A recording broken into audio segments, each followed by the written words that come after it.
Hello everybody, James at Born to Achieve. I thought I'd come on here today, share a little bit of information about my post-COVID, post-vaccine um, journey. I have, over the last 5 years, oh my God, it's been a uphill struggle. It really has. I got COVID first. I was really ill with it. I had a problem with my lung. When I started going back out to try and exercise and walk and stuff, I was really, really struggling. And after this, I seem to recover, seem to get better. I look after my dad, who's an old age pensioner, his carer. I'm a single parent as well, so I got like a couple of people relying on me every day. Then I got told, basically advised that it would be better to have a vaccine rather than not because of my dad.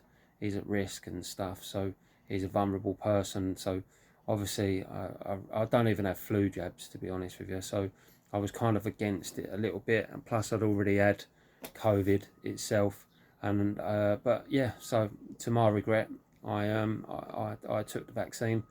So I had it, but straight after the first one, I felt fine. Actually, I was kind of like I felt alright because I'd always had I'd always been getting colds and stuff because I worked out in the gym quite a bit, always training, always working, and always busy. Quite stressed as well, really. So I was kind of always getting these colds and that when my immune system was a bit down and stuff. But yeah, so after the first one, I felt okay.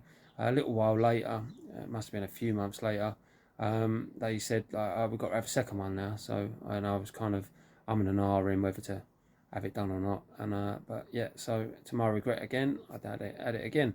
But after this one, about well, it must have been the same day, next day, sitting down having a spaghetti bolognese. Yeah, and I started feeling really strange, really really weird, like just panicky, dizzy, just felt off really, just really strange.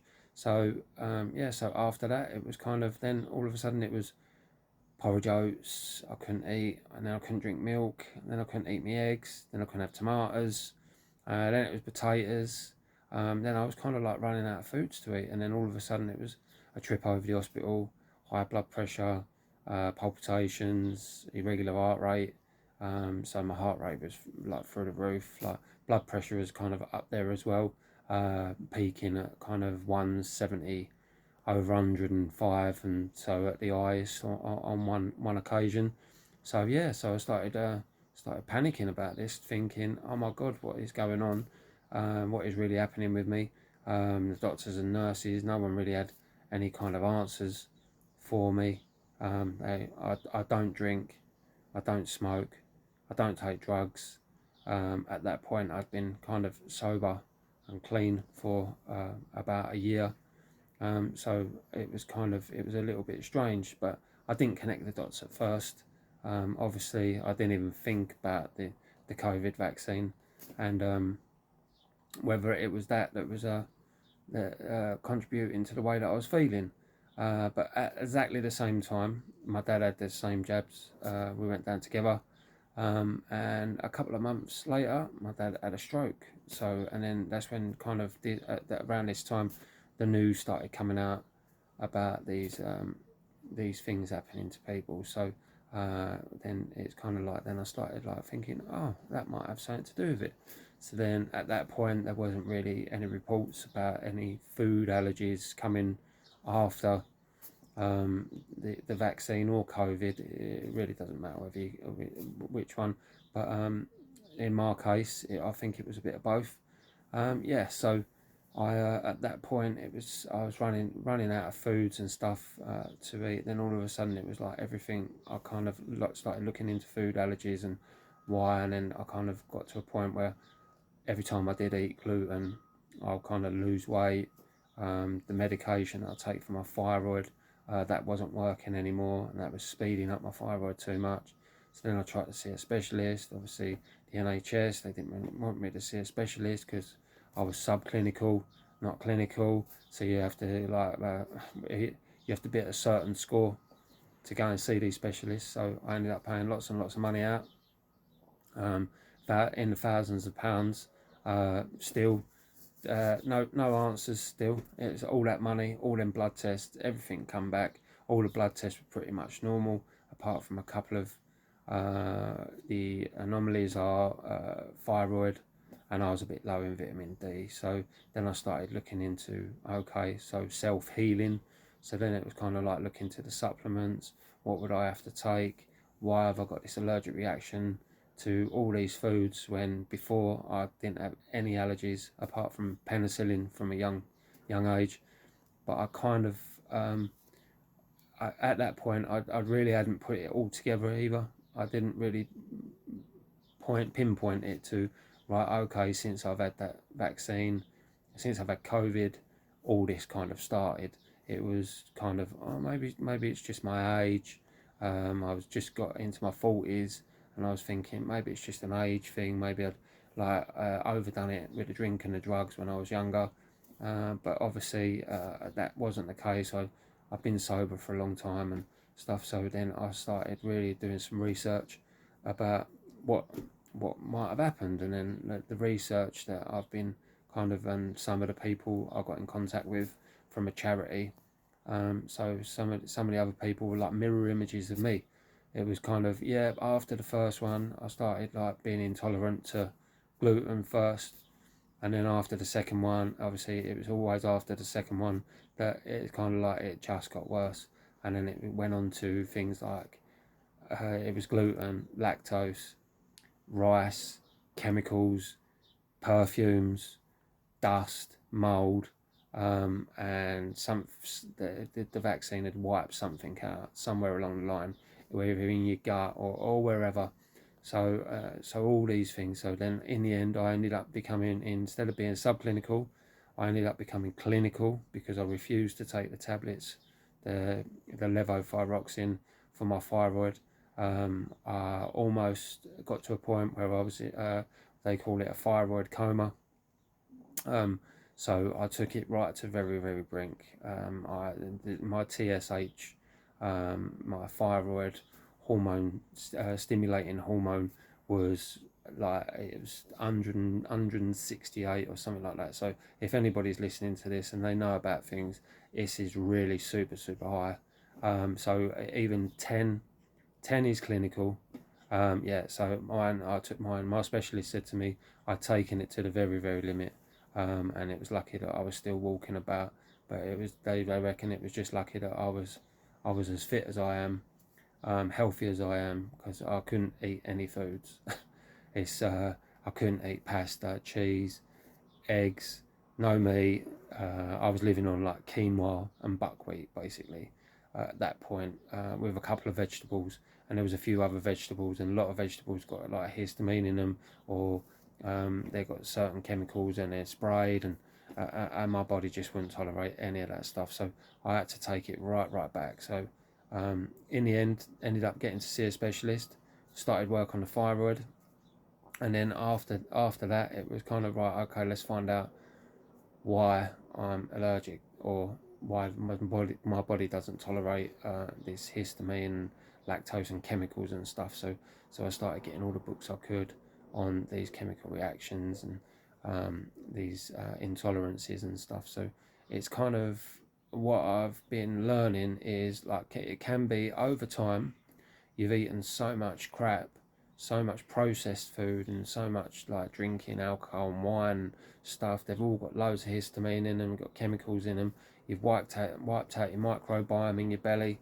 But it seems that the vaccine absolutely does that, kind of like straight away. Takes all the goodness out of your belly, takes all your ability to break down histamine in the gut, a thing called diamine oxidase. So yeah, so the more reading I've been doing and finding out what is actually going on with my body, it's kind of, and I joined this charity and started talking to people in exactly the same situation as me, and there are a lot of them. So we're all kind of, everybody's got their own little things, but it's kind of, there is a bit of a pattern. And like when I've been speaking to people, they say exactly the same. Started off with the gluten first, then went on to the lactose, then went on to the chemicals. Then all of a sudden your body just gets worse and worse and deteriorates.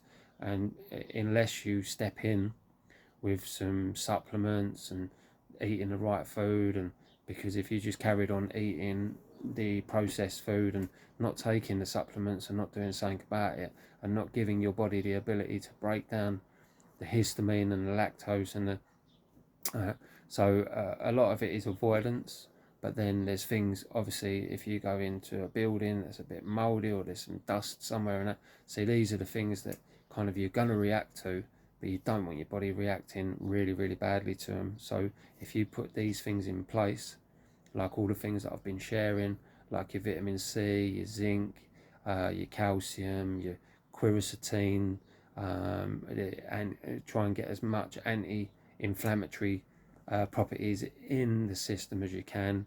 Try and build up a defense, keep the vitamin D up high, get your vitamin C in, get your B vitamins and B complex, methylfolate. Methylfolate is kind of the, the key to kind of like, if you're a bit stressed as well, this kind of like combats a bit of stress. So obviously over this time, stress levels have been quite high. Like I said before, I'm a single parent. I look after me son. He's here, so kind of there's never a day off. I'm my dad's carer as well, so obviously there's never a day off with that either. So the stress level has been quite high. I had the vaccine.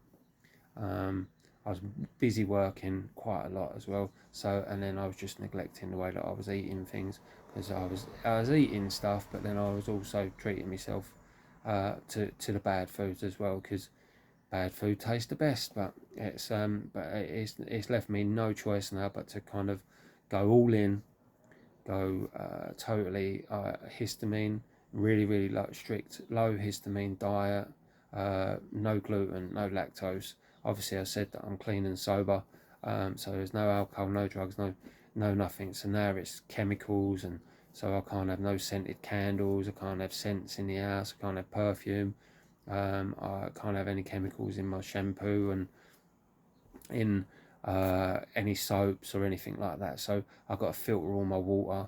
I can't have bottled water because these contain microplastics, and some waters contain chlorine and fluoride and stuff. So, and my body just doesn't like that. So the bottom line is, my body is super, super hyper vigilant against any kind of predator, any kind of chemical, anything that's kind of inflammatory.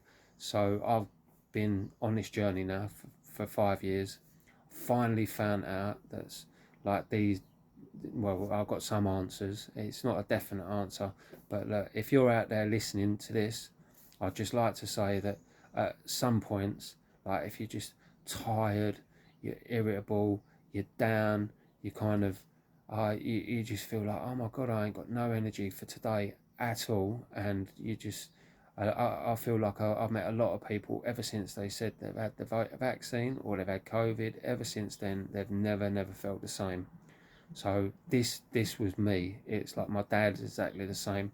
I tell you what really did work. I know I've already shared it with everyone, but the nicotine patches, they're just a lifesaver. Even if you're kind of just a little bit worn out, life's got a bit too busy for you, nicotine is a great stimulant.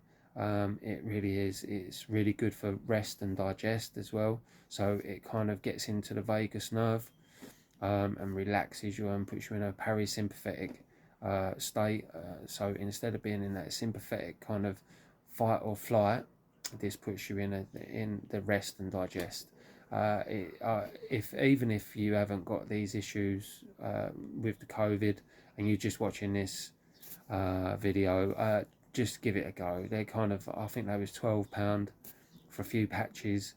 I cut the patches in quarters, and I just use a quarter. And oh my God, the symptoms just within 3 days I could tell the difference. But after a week, 6 days, the symptoms that I was experiencing, the ringing of the ears, the really brain fog and the tiredness and stuff, it really helped. So that's the first step. The second step is sorting out the diet. If you've got dietary issues, then sort of like, I've had blood pressure issues ever since, but before I had the vaccine, I didn't have bad blood pressure. I was training 6 days a week. I was doing boot camps. I was swimming. I was doing bodybuilding shows. Yeah, so I was a fit individual, and it kind of just turned me into this inflamed. Everything got inflamed, so then my blood pressure was up high. So all of these things, and with the food and everything. So over the years, I've found out tried to find out what it was. I haven't got the answers, but I've got kind of like a little bit of a solution, and I found that it kind of what made it so much better is one, nicotine patches, two, getting getting a bed at the right time at night, stress and hormone levels, keeping these down to a minimum if you can, food, low histamine, low inflammation. Try and do the 80% alkaline and 20% acid. This means cutting all junk, cutting the junk out, putting in whole foods. Yeah, so like I say, in the supplementation is kind of, I'd say, start at the nicotine patches, then go to the supplementation, and then it's food. So these three things together, it's kind of like you get a bit of relief straight away from the nicotine patch. And then if you switch and change the diet around, obviously I'm going to be sharing lots and lots of stuff about my diet, what sort of foods that I cook and eat to keep the histamine really low. Try and get a sustainable diet, because I know this is really difficult. At one point, I would, like I say, at one point I was barely eating anything I could eat. I think it was apples. I could eat apples without a reaction, some buckwheat and some quinoa, a couple of little vegetables like cabbage and carrots, I think it was. Um, this at this point in my life, it was miserable, totally miserable. But my message to people out there is, if you're sitting there and watching this and really struggling with stuff, and you kind of like feel a little bit lost, then just tune in. I'm gonna walk you through a few things that I've tried and tested, everything that I'm gonna be sharing with everyone. Yeah, like I say, at one point it got so desperate that I reached out to a charity. I got so desperate that I reached out to this charity with like-minded people, because I was going to the doctors and I was getting kind of like gaslit at the doctors. They kind of like telling me, no, it ain't, it's not that, it's not that. And I'm going, no, it is that. They're trying to tell me that it's genetics and all these things. And I knew deep down it wasn't that. It's kind of, I'm in this situation now. I know it's never going to change. I've accepted it. It's kind of, my life has totally changed. There are days when I'm really low, really got no energy at all and that. And it's kind of, but I've found a few things that work. So a really good tool is the nicotine patches. I'm going to big them up forever, because I always thought nicotine was bad, but it turns out that nicotine, without the smoking side of it, the cigarette kind of bit of it, it's actually quite healthy, and it does so many things to the body. It blocks the receptors. It takes the actual COVID vaccine that sits in the receptors, is the thing that's making you feel lethargic and depressed and fatigued and tired. And what it is, the only thing that fits like a glove over the top of the poison that they've put in the COVID that's in your cells, is the nicotine. So nicotine fits right over it and forces out that poison. It forces it out of the receptors, and that's why you feel so much better. And after 6 weeks, after 6 days, sorry, it's yeah, you just feel so much better. So yeah, so my message to anybody out there that's struggling with long COVID, if you've not connected the dots yet, maybe you're thinking to yourself, oh my God, I just feel terrible. I feel so tired all the time, and I never used to feel like this. Question it. Question it. Think, did you have COVID? If you didn't have COVID, did you have the vaccine? Is it ever since you had the vaccine that you felt this tired? And then you can address it. See, like me, I did for a long time. I didn't connect the dots, but once I connected them dots, that's when I kind of started to change. I've come a long way. Hope to be going even further, get even fitter and healthier. I've doing more tests on my gut to find out exactly where I am, So yeah, stay tuned, everybody. There's going to be lots and lots more information coming. I'm going to be sharing my diet, my exercise, my sleeping patterns, and more information on this histamine, lactose, and food intolerance. So stay tuned. Make sure you like and subscribe. Help me out. Yeah, because basically I'm trying to help as many people as I can, because I'd hate to think that the people out there suffering when there's no need to suffer. But I hope you're all well. Have the best day possible, and I'll speak to you soon.